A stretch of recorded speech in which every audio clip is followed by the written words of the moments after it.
going to talk about plantar fasciosis or plantar fasciitis again because my old videos were pretty low quality. Used to new quality videos. It's called plantar fasciosis these days because it's not an inflammatory condition. And because it's not an inflammatory condition, anti-inflammatories are not going to help. So oral Nurofen, topical Voltaren gels, those sorts of things aren't going to help. Another thing that doesn't help is a corticosteroid injection, which may even increase the risk of a more significant injury like a tear. The things that are going to help is anything that's going to help release the tension through the posterior chain, calf, fascia, hamstring, even up into the buttocks and the lower back, and specific isometric or constant load exercises.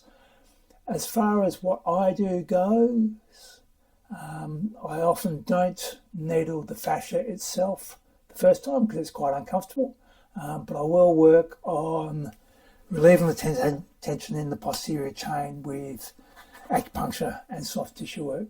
So let's have a look at the first of these exercises.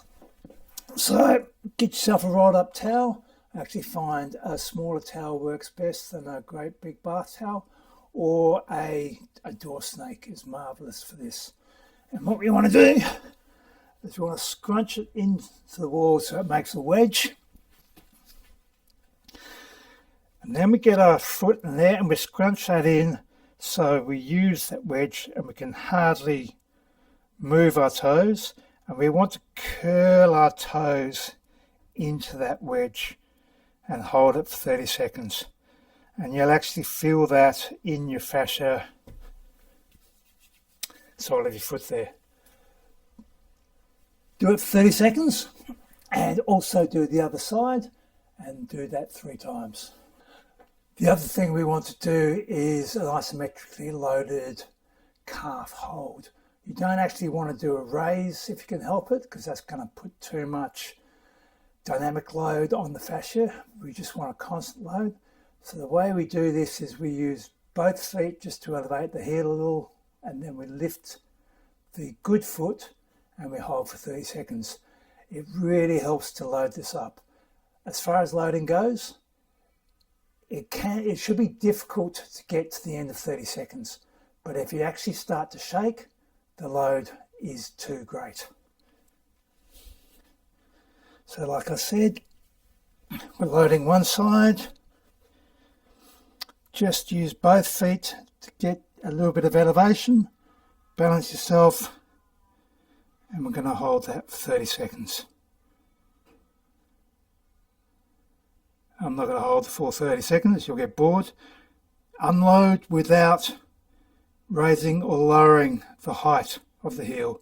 So just put your foot down and go to a 2-foot stance. Finally, I did say that we need to release the tension in the posterior chain, and I didn't mention that foam rolling is better than any kind of static stretching. So, I mean, everyone knows how to use a foam roller these days, but just, I really don't think anyone has done any studies that shows that, 2 minutes of foam rolling is better than 10 minutes of foam rolling, or 10 minutes is better than 1 minute. But you really want to work through the calf and the hamstring. You can even go the whole way through if you like. And you can actually work a little on the fascia itself. How about that? Many years ago, when I had a bad back, and these things are actually expensive and hard to get hold of, I had a pine log that I tacked some carpet to on the outside. Great stuff.